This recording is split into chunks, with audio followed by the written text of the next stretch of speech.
All right, let's get this party started.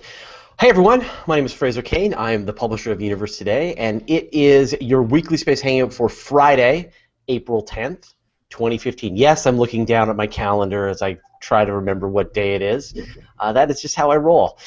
So joining me this week, we've got Charles Black from Sen. Hey, Charles. Hi. Hi, Fraser. We got Dave Dickinson, a.k.a. the Astro Guys. Hey, another slushy day here in Maine. Stalking the dragon, are you? So you're chasing? Well, you could say that. We got Steven, and sorry, let me try this again. I was just about to introduce him without a lot of fanfare. This is not fair. So, joining us this week, very special guest, first time attendee of the Weekly Space Hangout, my good friend, Stephen Granade. Hey, Stephen. Hey, glad to be here. So for those who only know Stephen from DragonCon, he's of course the director of the science track, and so he's the person who puts on all the great science stuff at DragonCon. But turns out I've discovered that he's also a physicist and fascinated with orbit. So yes. Stephen, can you give us a bit of a background? Actually, you know what? Before I do that, I'm going to remind people that this is a live show and that you can interact with us. And if you wish to do so, the way you do that is you click on the Q&A app. If you're just watching this on YouTube somewhere in a video, it says we're interacting with the audience. Click that. You'll get the window so you can still watch, but then you can post any questions that you like.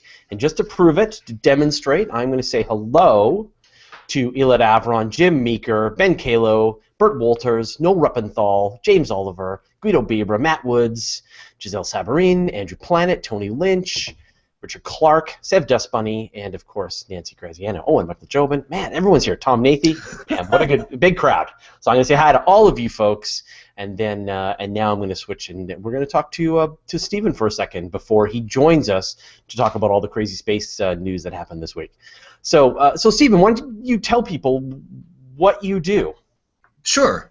So I'm a physicist. My background is originally it was in cooling atoms down to as close to absolute zero as we could get. It turns out there's only a few places that will pay you to do that. So I ended up moving with a greater focus on robotics and robotic sensors, and that led me into doing work for sensors for on-orbit docking. The idea being that it'd be nice if you didn't have to have somebody on a joystick carefully piloting you in when you're going to dock with the ISS or if you're going to try to grab a satellite or things of that nature. So I got involved in that kind of research and trying to figure out how do you do that, how do you do it better, what are the different ways that you would put together a system like that. Because, for example, if you ever went back and looked, and there are videos on YouTube of how the shuttle used to dock with the ISS, and you've got one person looking out a window with a golf laser rangefinder, the kind of thing you try to figure out how far away the hole is, and you've got another person who's looking through a camera, and a third person who for a while had one of those old transparencies like teachers used to use, the printed out on clear plastic. If they would slide to guess how far away from the ISS they were, and then finally would take a look at this little target with a sort of proboscis, a cross sticking out on it, so they could see if they had moved off target or not. And it worked, but it was kind of duct taped together. And so NASA has for a while been interested in working on and improving sensors and systems to take some of the guesswork and sort of manual Mark I eyeball measurements out of the system. But the Russians have been doing automated systems for quite a while, right? A lot of their docking systems are done completely by computer until the computer goes crazy and attempts to crash everyone into the space station. Yeah, that's one of the things that I found interesting when I started looking at this research is that the Russians have been doing this really since the 1970s. They had and have a radar system originally called IGLA, then updated to KURS, that works kind of like Marco Polo. So the target spacecraft is sort of sitting out there saying, here I am, here I am, here I am, and then the docking craft comes up and says, Marco, and it says Polo back. And you listen to the echoes and sort of figure out where it's at and keep yourself aimed at it as you come in. And that works really, really well right up until the point that it doesn't. You know, they had I think one of the visiting craft ended up bumping into Mir at one point. Another point, there's the report of some of the astronauts there on Mir looking out, and all of a sudden seeing a spacecraft right outside their window because it turns out I think it was a trash bag had gotten over part of the system and fouled it up. And in fact, these kind of automated systems have a long and storied history of doing odd and occasionally scary things on orbit. And so you're trying to improve on both the sort of crazy manual process as well as the sort of 1970s Russian technology. What is sort of the modern take on how to do automated orbiting? Docking? A lot of that depends on how much control you have of the thing that you're going to dock with. We talk about the thing that you want to dock with being either cooperative or uncooperative. And in terms of it being cooperative, you can do things like paint marks on it so that if you stick a camera at it, you know where those marks are, and based on what they look like in the camera, you can back calculate and figure out it's this far away and it's turned at these angles. Or you can hang out really bright reflectors, kind of like the reflectors that they put on roadsides. You've got the paint with the material in it that scatters light right back at you. Well, you can do that same kind of thing, again, hang targets out on the end of your spacecraft. But if you don't have targets like that, then you end up having to work a much harder problem. And it's the difference between the International Space Station, which had some very nice docking targets on it, and when they were looking at a robotic mission to service Hubble, Hubble had nothing like that on it. So you had to look at old mechanical drawings and sort of make estimates based on images that you got back from a camera.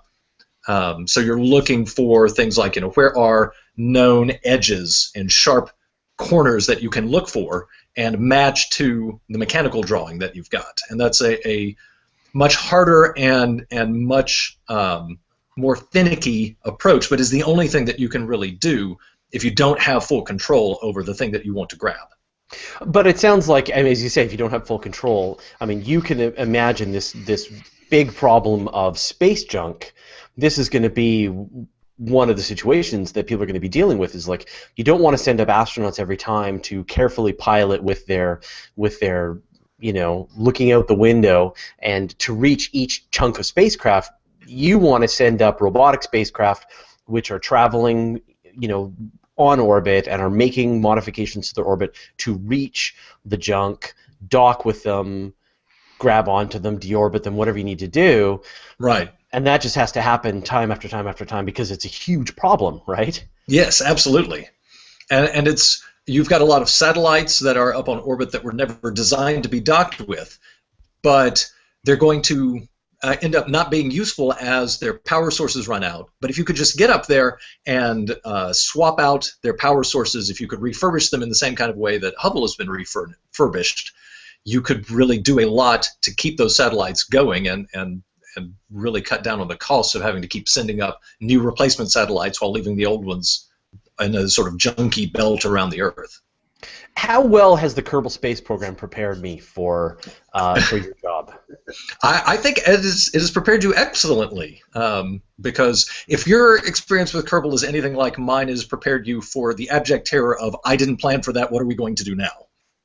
I got a lot of Kerbals on orbit right now. I'm just going to say that I may have to send up a bunch of rescue missions, but my concern is that I may maroon more Kerbals for the rescuers. So the good thing about the Kerbals, of course, is that they are chlorophyll powered. They can remain in orbit indefinitely and have no problem. And they're actually pretty happy to do it. They'll give you the thumbs up as they orbit Kerbin again and again and again for their rescue. So, but no, it's funny. I always explain this to people. I don't know if you've played much of the Kerbal Space Program, but I say that I've learned more about orbital trajectories, maneuvers, landing, docking, by playing a couple of weeks of the Kerbal Space Program than I have in almost 2 decades of reporting on space exploration. That it's one thing to go, oh yeah, Cassini did a fire for 26 seconds to put it into the optimal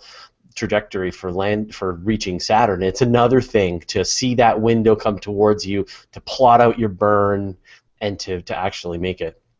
Yeah, it gives you a chance to have a much more develop a much more intuitive feel for on-orbit mechanics, which are so different than what we're used to in our everyday life. When I started doing space stuff and they're saying, all right, so we're going in on an R-bar or a V-bar trajectory, I'm like, what is that? And having to learn, oh, well, we've got to catch up to it, so we're going to go lower and faster, and it's going to work like this. And I was like, that doesn't make any sense to me. Right. So I work through the math, and I can say, oh, well, I understand, but I don't understand in the same way that I understand how to throw or catch a ball. And then trying to get my Kerbals in orbit and back safely, and then having them dock with each other, taught me just how much I didn't really have a good feel for what was going on. Yeah. So I would love to know, you, I'm sure, have been watching sort of the advancement, all of these great technology stuff that's coming out of SpaceX, potential now, and I know Charles wants to talk a bit about what's happening with Blue Origins. Mm-hmm. How do you feel about the current state of space exploration, of the rocket companies, the rocket technology? Where's it all at right now? What I like about it is that there are a lot of different things going on, and there are a lot of different avenues being explored. And one of the difficulties that you always run into if you're going to make something for space is the fact that it tends to be very much a one-off or a handful of things that you make, so that you don't have the chance to sort of iterate and improve as much as you do in certainly the DoD world, and then especially in the commercial world. And so you end up having to play catch-up a lot. I remember discovering just how not powerful the most powerful computers that we could put on orbit were, because they had to be older, they had to be radiation hardened, they had to be able to withstand the rigors of space, and that meant they had to be well tested, and then they had to be developed, and then they had to be put in a box and then finally sent on orbit 5 to 10 years later. So that kind of lag gets really frustrating. There's very little I can think of to improve it, except to have a bunch of different people trying a bunch of different things, and that's kind of the scenario that I feel like we're in now. So I'm excited to see NASA trying a couple of different docking sensor approaches, for example, and then SpaceX doing another one, and ESA doing a different one, and it gives you a chance to do enough of them to figure out what works well, and improve on what you've got, rather than doing a one-off and hoping that that's good, and if it's not, well, oh well. Well, there's two really interesting sort of trends that are going on right now. One is the miniaturization of the actual hardware. So what used to take many kilos or tons can now be done in CubeSats and slices of CubeSats. And then there's this drive towards decreased launch costs. Again, we are right on the cusp of finding out if Musk and team can actually land a rocket on a barge. That is the beginning of this trend towards reusable rockets, and then that decreases the cost of rocketry by a factor of 10. But just the miniaturization has already decreased the cost of operating a spacecraft by a factor of 10 or more. So it's sort of like we're moving to this place where anyone with a dumb idea or a good idea can, for a little money, get a spacecraft into orbit and have it fill some question that they've got. So now I would want to remind everybody that Stephen Granade is an actual live human being here, ready to answer your space physics questions, and also about things that are very, very cold. So we've got a question here for you. This comes from Lionel Ward. So is it right that refurbishing a bunch of satellites in geosynchronous orbit is pretty feasible, because doing so in low Earth orbit is much harder because of the plane changes required? And could a better propulsion such as Vasimir make low Earth orbit refurbishment easier? So I guess this is sort of in your wheelhouse, right? Refurbishing satellites with newer technology, and what's involved to do that? Yeah, absolutely, and that's something that has been bandied about and tested in a couple of different ways. I was involved in the Orbital Express mission in the mid-2000s, which was a NASA, DARPA, Boeing joint, to demonstrate that you could go and grab a satellite and swap out batteries and equipment and things like that. And DARPA is right now working on, I believe it's the Phoenix program, where they want to go and, for example, snip radar antennas off of old dead satellites and repair them and put them on new ones, which sounds kind of cool and frightening at the same time. If you're going to be doing that kind of work, then you definitely want as good a fuel economy as you can get, because of course, you know, that's always the name of the game in space, is get the most bang for your buck. So drive technologies like Vasimir that are low impulse but are very fuel efficient would be very helpful, because you'd want to send up these servicing satellites and servicing missions and have them up there for years and years and years, or else, you know, if I launch a servicing mission and it services one satellite and it's done, I might as well just have sent up a new satellite while I was at it.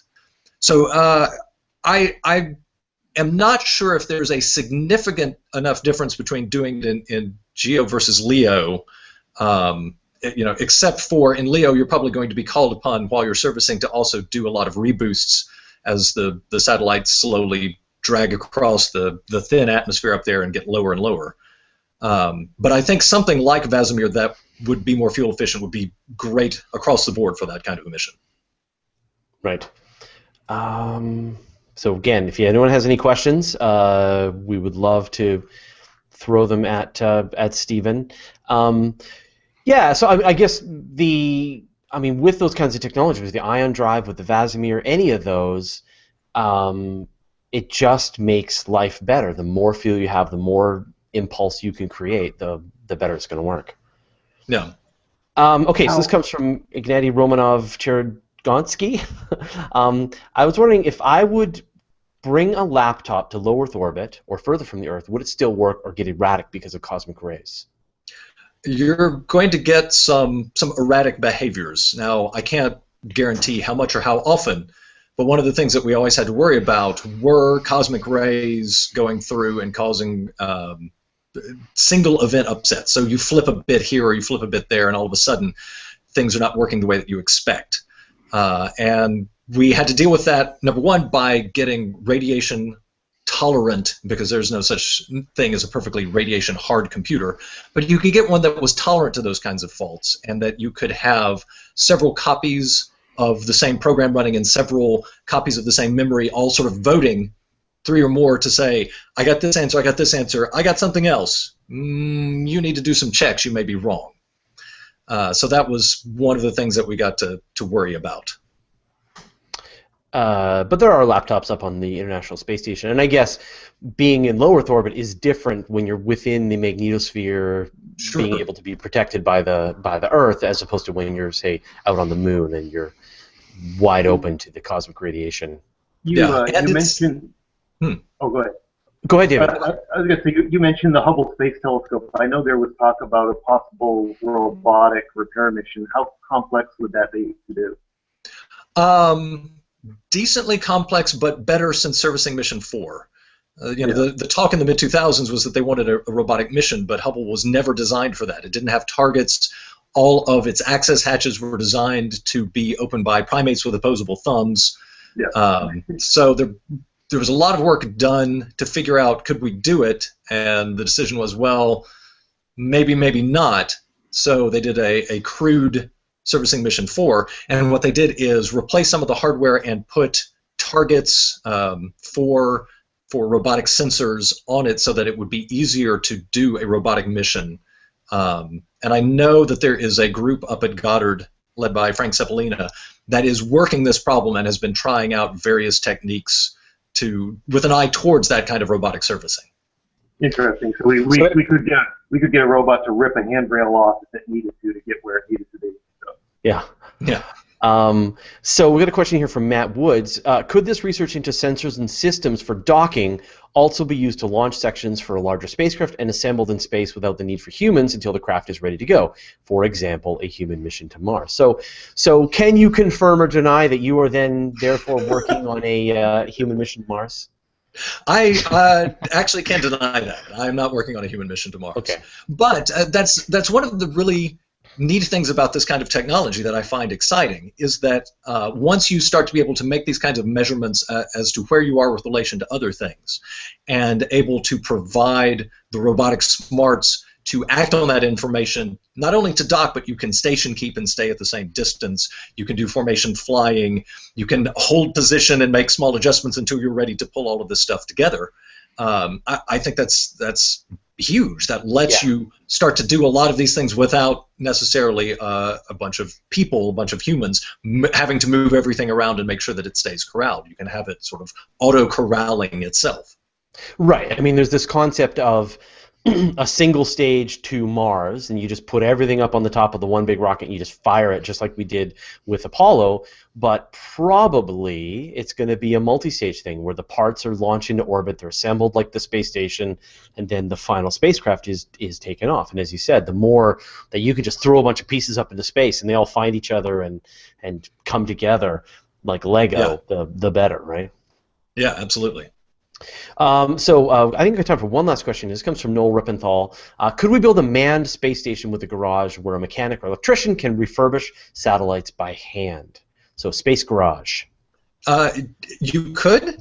More exciting to me would be the automated version of that, like a fuel depot and parts store where you have, for example, a tender craft that goes out and grabs whatever it is that needs servicing and brings it back in, and the robots do all the servicing and then take it sort of like a tug back out to the position where it needed to be.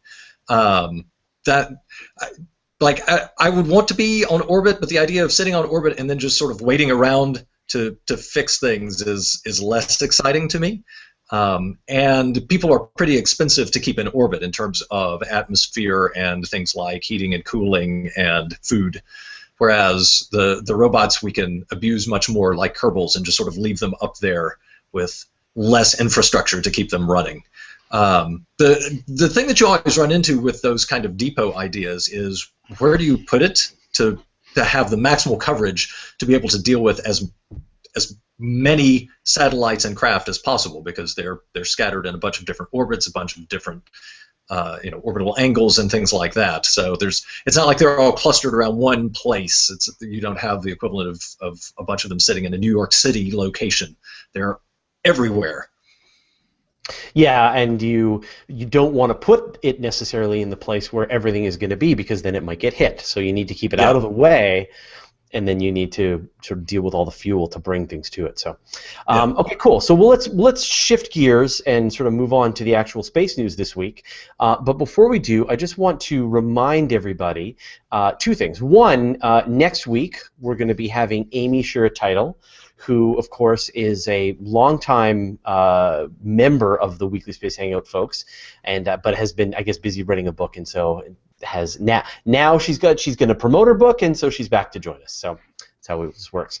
The week after that, if everything works out right, we're going to have Baz Lansdorp on from Mars One. And that's going to be interesting. So I will hopefully be on my best behavior. I will encourage the folks here to be on their best behavior, and we will ask them some tough questions about what's going on with Mars One. So it might be Baz, or it might be one of the other senior people in the organization. So we're still trying to work that out.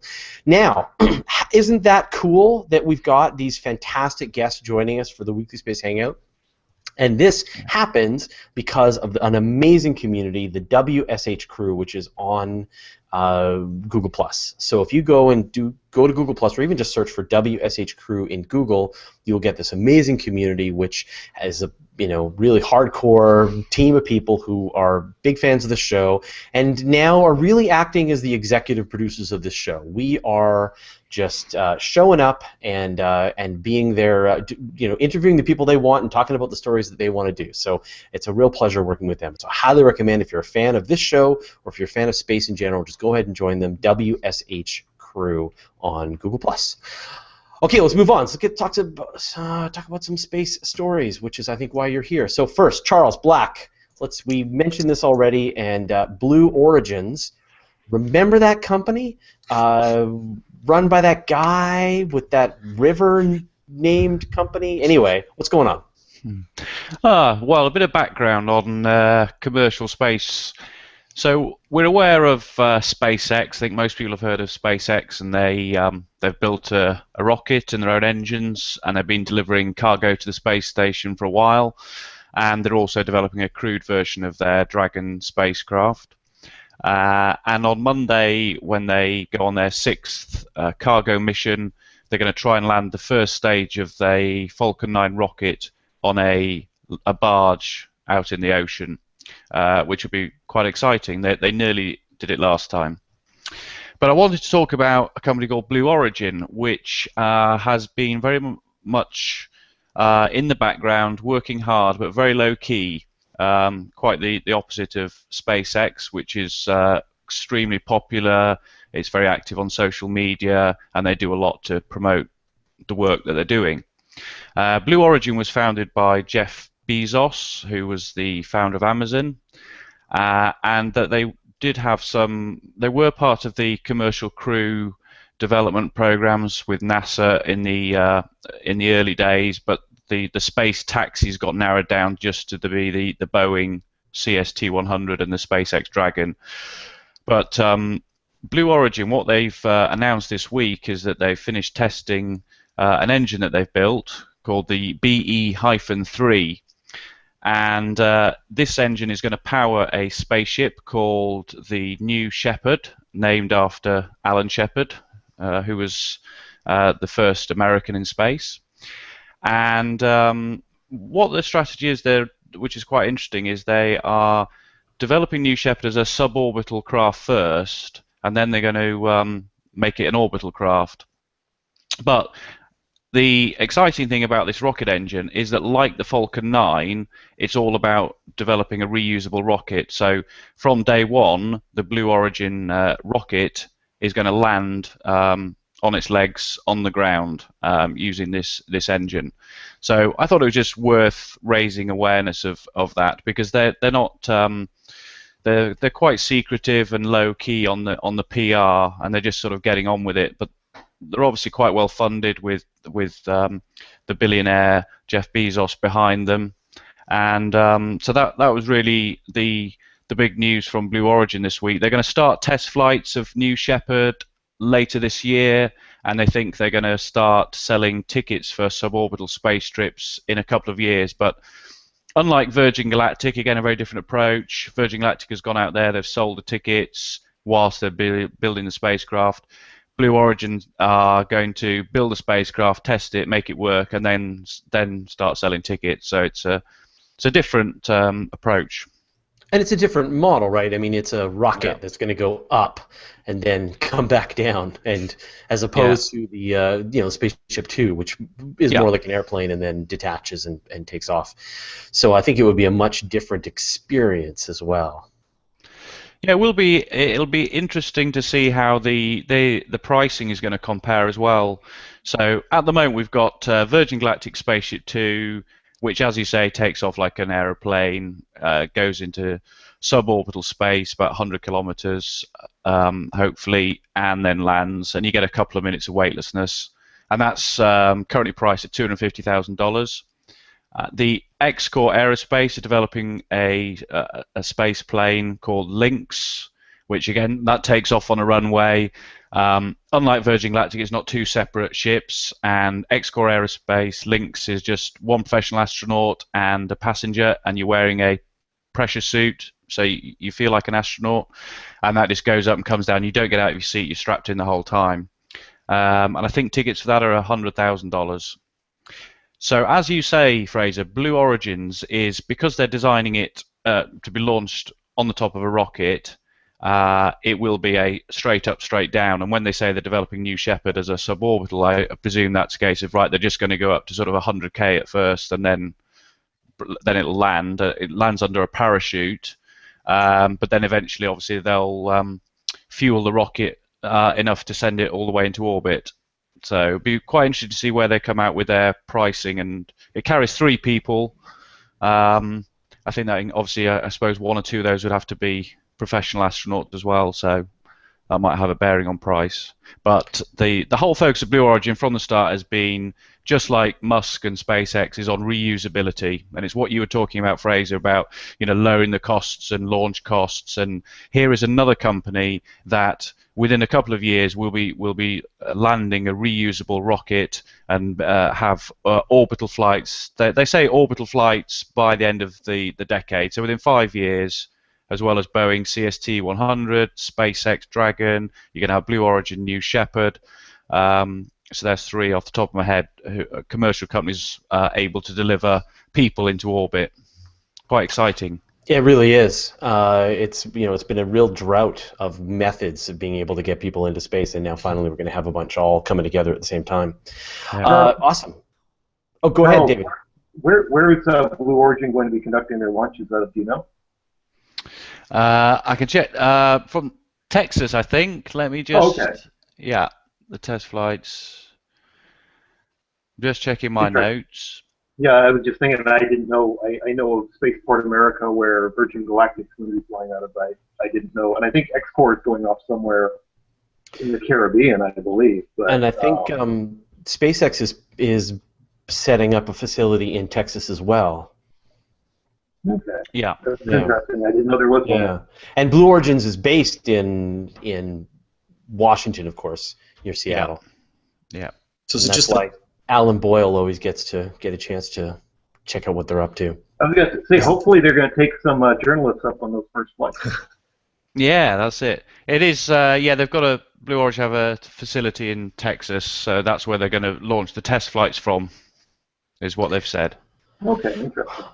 So, Dave Dickinson, just sort of relating to what we talked about at the beginning of the show with Stephen, people are going to be able to watch the Dragon capsule dock with the International Space Station from their own backyard. So yeah, we have the launch coming up Monday afternoon, assuming they go on the first launch, which usually SpaceX, they're kind of cautious, so we may bump back to Tuesday, but the weather is looking good right now. I believe I saw 70% right now for Space Coast for weather concerns favorable. So I was looking at this launch, the orbital geometry for this about a week or so ago, and I noticed we're getting into a series of evening ISS passes.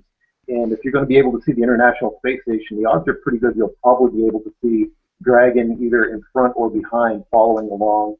They're launching 20 minutes behind the International Space Station, but they also have to do that, go right up the eastern seaboard to follow that 51-degree inclination, 52-degree inclination to follow the ISS.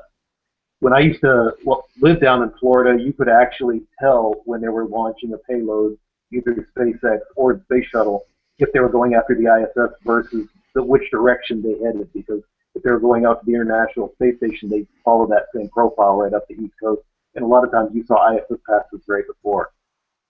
So last SpaceX launch we had CRS-6 up here in northern Maine. We actually saw the 4 objects that the launch generates, the Dragon Stage 2, the Falcon S2, Dragon, and the 2 solar panel covers come over right at dawn. So we saw all 4 objects. And Bob King noticed in Minnesota, he said some observers there saw what appeared to be a venting maneuver, because they said it came over, but it was kind of an luminous cloud when it came over. So nobody got any pictures of that, unfortunately. I didn't have my camera ready. I was out with binoculars, but it's kind of cool. So you may be able to see this again on the evening passes here this coming Monday and Tuesday evening. And what's kind of cool, and this used to happen during Space Shuttle flights too, when they launch out of the Cape or out of the Kennedy Space Center, about 20 minutes later they come up over UK. Now it's going to be before sunset here when they launch off the East Coast, but it's going to be after sunset there. So there's a good chance that UK observers and observers over in Europe will see the Falcon S2 after it's separated, and Dragon as well right after it launches, which is always kind of neat. The best way is just to go out after the International Space Station pass and kind of watch about 20 minutes after launch. It'll follow that same trace. And so if you, I mean, obviously you don't need anything to see the International Space Station. It's the brightest star in the sky when it goes overhead. Can you see will you be able to see the Dragon capsule as well as with the naked eye? You can see. I've seen the Dragon in the Falcon S2, and the Falcon S2 will stay up for a while even after they dock. They dock Wednesday morning, So it's going to be, the Dragon's going to be in free flight for about 48 hours. Actually, they grapple and birth is technically how they like to say it. They're going to be grappling and birthing it to be the nadir node of the Harmony module on the ISS. But you can see both, they're fainter. They're about they look like first, second magnitude stars, where the ISS is like a -2. It's brighter than, it's like, ISS is about as bright as Venus. Yeah, it's as bright as Venus, yeah. So, okay, so let's say then that I'm a person who wants to get a shot at seeing this, and so what should I do? What tools should I use to try and... There are some applications out there. It will take them a while to update. Spot the Station seems to be the one everybody likes to use. I use Heavens Above, a little more technical. They'll start putting up passes for the ISS. You can follow me on Twitter because I'll be live tweeting what I'm doing is I'm going on NORAD Space Track, and I'm actually looking at the orbital elements, putting them into Orbitron, and using, which is another platform that you can use to track satellites. A little more advanced for advanced satellite trackers, but it allows you to manually put these codes in what's called a two-line element. A two-line element is kind of like an ephemeris. It basically tells you the actual orbital element of a satellite, and once you put this into the program, it'll plot it out for you and say, I usually like to think of it as being either like the ISS as being 0, and then how many minutes the Dragon is going to be in front or behind. It's going to follow that same orbital trace through the sky. So when you see me talking about on Twitter, I'm saying like Dragon is 5 minutes in front or 5 minutes behind. And ground observers actually are a good source of information. If you're on Twitter and watching, and what's kind of cool is they get the passes over in the UK before we get those same passes about 2 or 3 hours later over the US Northeast. So if they're seeing it over there, there's a lot of times that observers over in the UK are telling us over here, hey, we saw the Dragon 5 minutes behind, 10 minutes behind the ISS, and that kind of gives us an idea, because you can't miss the ISS, it's bright. You use it as a kind of a good baseline 0 point, and then watch for it. And I have seen actually Dragon in the HTV and ATV modules and the shuttle when it used to be up in the same field, in the same sky at the same time when they passed over, which is kind of cool. The shuttle was much brighter, but yeah. Cool. All right. Well, so let us know if you had a chance to see the two of them go overhead. Okay, Charles. Let's talk about the asteroid lander mission, and this is something that NASA did a special press conference just to talk about. So what's the plan? So there's lots of missions to asteroids that are being planned. If this year is the year of the dwarf planet, 2018 and 2022 will be the year of the asteroid.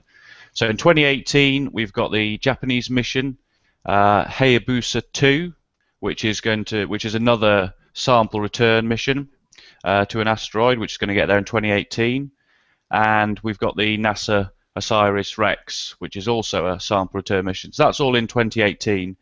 In 2022 we have this joint ESA-NASA mission.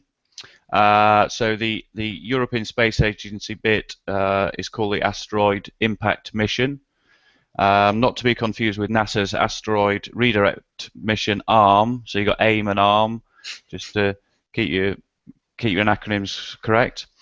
And they've started designing this spacecraft, which now the European spacecraft, they're actually going to impact onto this asteroid. It's actually a binary asteroid system called Didymos, and it's got a little moon, which is nicknamed Didymoon. So that's been happening this week. So they're starting to design the spacecraft to get there in 2022.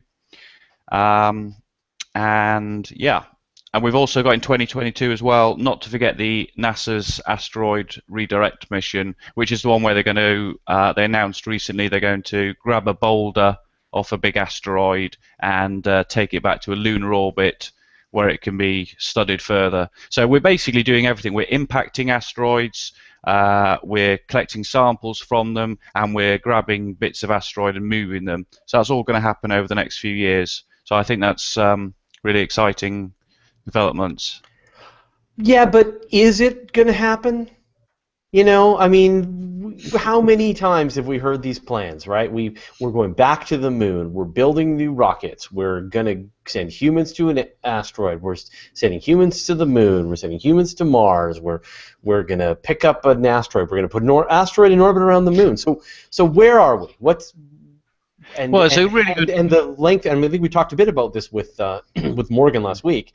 When you think about the time frame involved, that these missions are going to have to go through multiple administrations before they start to really come to fruition.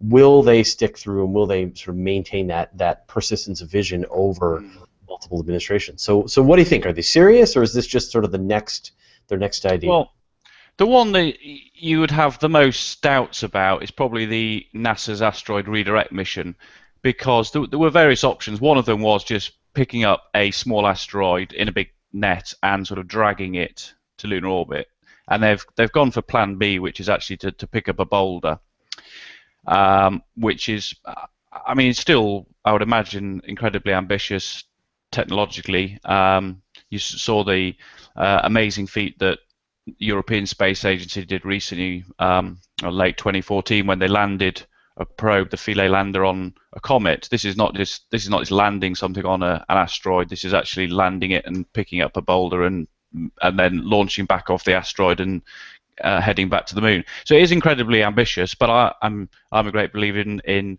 you've got to set these big ambitious targets to help drive technology and invention and move things forward. The missions that I'd be more persuaded by that are definitely feasible are the sample return missions, because Japan actually have done this before with the Hayabusa. Their first probe, it launched in 2003 and got to the asteroid, I think, in 2005, and actually did collect and bring a small sample back from an asteroid, and they brought that back to Earth in 2010. So they've actually done it once. So this is obviously a larger, more ambitious mission, and NASA trying it with the OSIRIS-REx mission as well.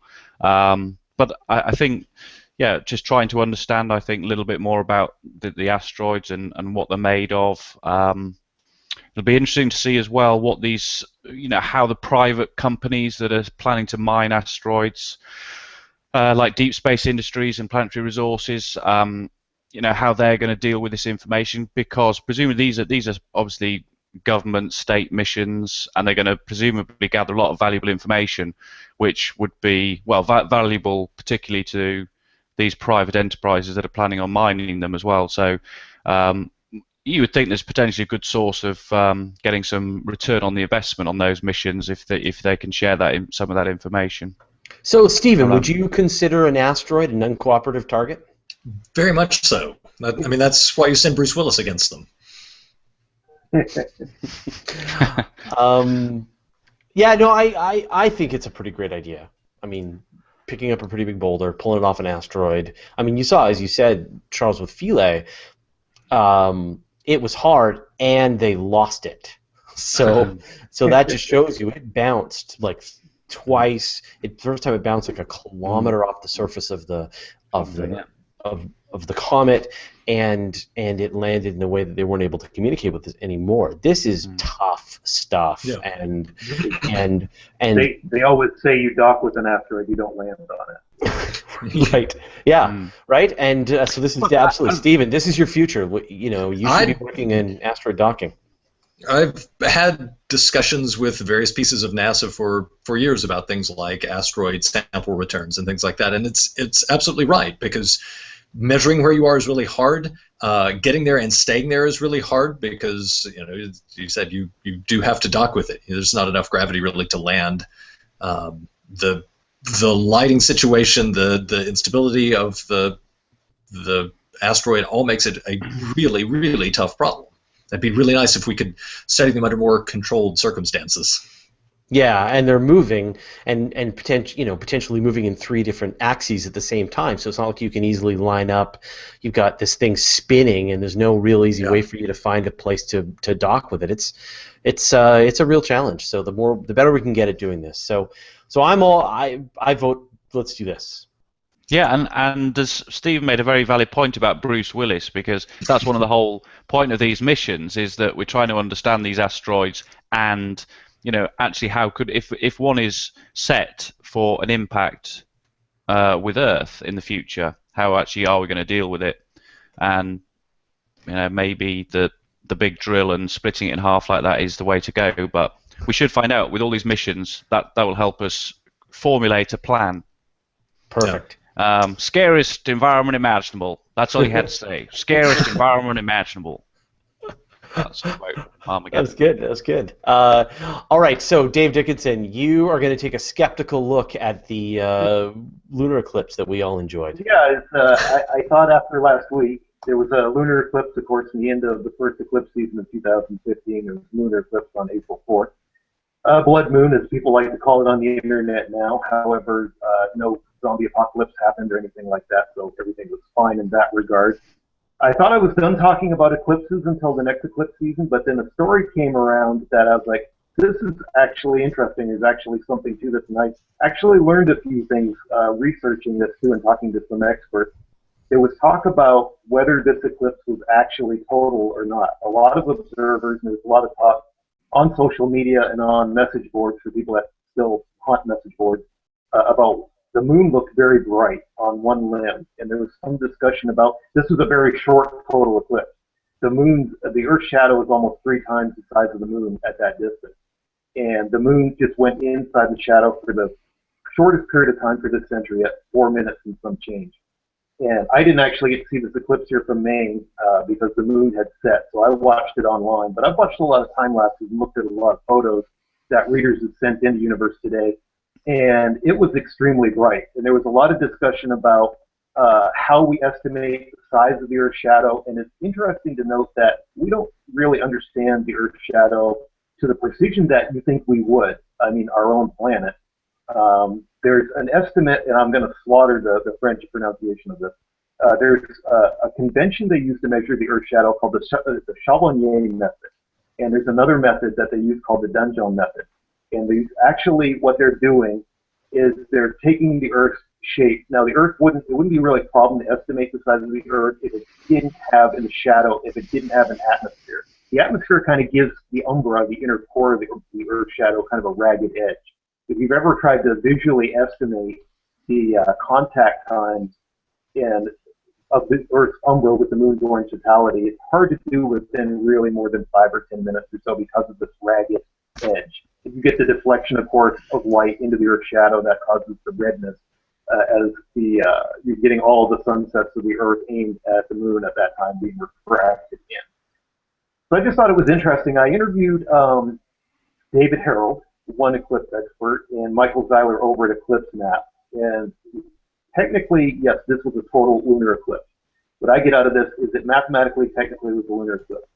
You get some problems with the Earth isn't exactly a sphere. It's oblate on the poles. And then you get the other problem of being which way the poles are tipped. We just passed the March equinox, so they were pretty close to perpendicular with the Earth's shadow. Now, not all times of year, it's not necessarily tilted in that direction. So it was a technical, mathematical, total lunar eclipse. However, a lot of light. It would have been interesting to be on the moon looking back. I bet you would have saw a lot of light coming over that northern polar edge of the Earth. I thought it was just an interesting discussion of the different conventions. There was a difference in estimation they noted between what NASA and Goddard Space Flight Center estimated as 4 minutes and some change for totality. The United States Naval Observatory, I believe, had an estimate up for about 12 minutes. So you can see that using these different methods of estimation. And there's actually a project that's been going on for the last few decades using what's called crater contact timing that amateurs have done. What you're doing is you're looking at the umbra of the moon, and you're trying to estimate on these various craters that are target craters when the umbra is actually making contact. And it's kind of like galaxies do, where you get thousands of estimations by all these amateurs made during all these different lunar eclipses. They're trying to do better models and actually calculate and estimate the shape and size of the Earth's shadow. And you also get a difference because the moon is moving back and forth with perigee and apogee in the timing of the eclipse, and the Earth also has an elliptical orbit around the sun as well. So it's not as straightforward a question as you would think to actually get a good, fine estimate of the shape and size of the Earth's shadow during any given eclipse. So if you went out and you watched it and you enjoyed it, your enjoyment was empty. You were fed a lie by the universe. There's another eclipse coming up. This was the shortest one for this century, but there's one in 2021 that's pretty close. It's about totality by NASA Goddard Space Flight Center by their estimates is about 15 minutes. So, and then you get the other side of the coin. You get these eclipses where they're very, very deep partials. But if you talk about parallactic shifts, I was talking with Michael Tyler. If you're observing from different parts of the Earth, there's that tiny shift in perception. Say if you're viewing the whole hemisphere of the Earth facing the Moon sees a lunar eclipse. But if you're viewing from the North Pole versus the South Pole, there's a little bit of parallactic shift in the Moon. So this gets wonderfully complicated when you think about the geometry of these eclipses. And it amazes me that there's still real science to be done here. You always think that eclipses are something we totally understand the geometry and everything in these orbits. But when you're talking at a real fine degree of precision, there's still a little bit of science to be done. Yeah, absolutely. So we've got just a few minutes left. I want to just take a second to take on a couple of the stories that have been suggested by the folks from the WSH crew, which I mentioned. And you can actually go to that community going to bit.ly/WSH crew. Capitalize it, don't capitalize it, everything works. This comes from Nancy Graziano, and this is the fact that the Large Hadron Collider has been restarted after 2 years. So, Stephen, are you excited about the twice the power of a Large Hadron Collider? Absolutely. I'm always interested to see what kind of physics comes out when you start smashing bits against the other bits and see what happens. I had a brief flirtation with the idea of being a high-energy physicist and then realized I didn't really like manipulating matrices as much as they get to, so bowed out to go do quantum optics and sensors. Right. What do you think we might find? I don't know, and that's kind of what's cool about it. I mean, I don't want to say we found all the easy things, but we found a lot of the stuff that we would expect out of the standard model, and so now the question is, what's next? What's the parts that we don't understand? Are there things that we can start to do to answer some of the steps that we're trying to make towards things like a quantum theory of gravity and things of that nature? So I don't know, and I think that's neat. So this is a story that comes from Helga Bjerkog, and I'm going to try and get a picture here because it's pretty cool. But the ALMA telescope saw a nearly complete Einstein ring. So did any of you guys see this picture? Yes. Yeah. I think I did, yeah. So Stephen, for people who aren't aware, can you explain what an Einstein ring is? So this is the gravitational lensing, right, of the light around a celestial body. So we know from relativity that gravity will bend light, and that means that if you have a bright source and another body in between you and that bright source, that the light that is going out will actually get curved by the gravity of that thing that's in between you and the other sun or other source of light, and bend it back, sort of like the lens in your eyeglasses do for regular light. And we've seen evidence of this. We've used it for things like finding exoplanets, but this picture has come out that's a really nice and perfect ring of light coming around the source. And it's super cool. Yeah, and so now I'm the ring speaking. We've seen some partial ones where it's been you've been able to see some brightening on one limb of it, or partial. But this is one of the most complete Einstein rings that's ever been discovered. It's amazing. So this is not a ring. This is a galaxy that's behind a foreground galaxy, and the gravity of the galaxy is distorting it into this ring. It's just an astonishing piece of astronomy. Let me see what else I've got that's kind of interesting. I don't know if any of you have been following about this new idea about the moon's formation. No. Okay, there's a new view of the moon's formation. A lot of stuff about NASA considering some options to save the Opportunity rover. And they also ran a marathon to celebrate the Opportunity going so far. What else is there that's happening? Oh, that's right. And the Canadian government has approved a $243 million funding for the 30-meter telescope. This comes from Vladimir Pecha. So we're in. That's very cool. We're going to contribute to the 30-meter telescope. And Excellent. yeah, it's going to be a monster. I can't wait for this telescope to be built. I think that's going online in 2020, 2022, something like that.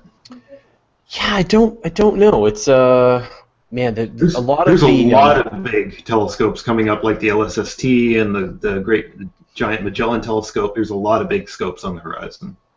Yeah, it's going to be the largest telescope when it's built. It's 492 segments on it that make up a 30-meter primary mirror. It will have about 10 times more light collection than one of the Keck telescopes. Wow. And it will have about 144 times more collecting area than the Hubble Space Telescope, and a factor of 10 better spatial resolution at near infrared and longer wavelengths. When I was in the mirror lab in Tucson a few months ago, the LSST mirror is in there getting finished right now, so it was kind of cool to see it. Yeah, there is a whole crop of these new mega telescopes coming out. There's the James Webb, which is going to be in space, and then there's, as you said, there's the LSST, there's the Magellan, there's the ELT. The ELT, the extremely large telescope. Yeah. So there's going to be a bunch, and these are all just going to be taking everything that we see to the next level. We think we're in the golden age of astronomy now. Just you wait. So, cool. All right, well, let's wrap things up. So, thanks to all of the folks of the crew. There's about 40 more stories that I didn't get a chance to talk about, but, I highly recommend you go to the WSH crew, and you'll find lots of stories there. So, Charles Black, another place that people can find stories. How do we find out more about you and your lovely site? Well, thank you, Fraser. You find out more on send.com. And we do lots of news every day that's free to read. We've got lots of great writers, and it's hopefully a nice environment that works on smartphones and tablets. We've gone for a solution which doesn't have advertising because we have members as well. So if you want to contribute to some really exciting, proper, decent space journalism, we've got some great writers that do blogs and features, expert writers. So visit SEN, become a member. It'd be great to have enthusiastic space people on board. And yeah, looking forward to welcoming as many of you as possible. Sounds good. Dave Dickinson, where can people find out more? Uh-oh, he has stalled out on us here, so I'm just going to give him a promotion for him. He looks good with his new camera. Yeah. Yeah, I finally got it going. So where do we find out more, David? Oh, okay, actually, I'm back on now. This week, I was active on Universe Today, Sen, Listosaur, and my own site, Astroguys with a Z, and I have a new story, sci-fi story, out on my Amazon page. You can get free chapters of my science fiction on astroguys.com.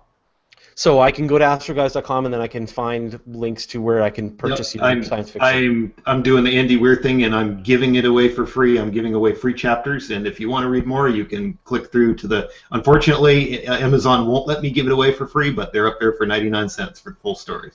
So are you looking forward to Ridley Scott directing the movie? I hope so. That would I wouldn't turn that down. All right. So Stephen, where do people find out more about you? Excellent. Well, come bother me on Twitter at Sargent, S-A-R-G-E-N-T. I know there were a lot of questions that we didn't get a chance to get to. I'm happy to talk them over there or in Google+. And come to DragonCon. We have, for a science fiction convention, some really great science, space, robotics, maker kind of programming going on. We bring in scientists, we bring in specialists, we bring in people who are really good and really cool at explaining the science and the space and astronomy and all those kinds of things that are near and dear to my heart. Yeah, and I will absolutely agree with you. DragonCon is one of my favorite things to do, my favorite conferences to go to. I think I've been to 4 or 5 of them now, and Wow. we always have just a great time. And it's hard to get there from here on Vancouver Island. I know, you're a long way away. Yeah, but it is such a great time. And there's, 60, 70,000 people. Yeah, we're in breaking 70,000 now. Yeah. Many in costume, but also just some really great panels and all of your favorite actors, directors, writers, science fiction. It's a fantastic time. So yeah, definitely. And when is DragonCon this year? It's always Labor Day, right? It's always Labor Day weekend, which is August, September, mumble. Right. Use a calendar. Look up Labor Day weekend. It starts Thursday night and runs through Monday night. It's a long time, but yes. We've got so much stuff that we've got going on. It's even with that much time, it's hard to fit in all of the cool things that we want to do. Absolutely. Cool. And so once again, I'm F. Cain on Twitter. You can see my website, which is Universe Today. We've got lots of great videos that we're still putting up on YouTube. So if you're watching this right now, go ahead and subscribe and watch some of the new videos that we're putting out. What do we do? How quickly does a supernova happen? And how can black holes actually shine? Because they're supposed to absorb all the light. So that was the videos we did this week. Next week, the next one is how do black holes evaporate? And so here's the question, right? If virtual particles are dropping onto black holes, why does that make them disappear and not just get more massive? So that's the question. We talk about it in the next video, and so that'll be next week. All right. Well, hey, thanks everyone for watching. Thanks to the guests for joining. Special thanks to Stephen Granade for stepping in this time. And will you come back sometime, Stephen? And absolutely, love to. Wonderful. Okay. Well, thanks everyone, and we'll see you all next week. See you all. Bye.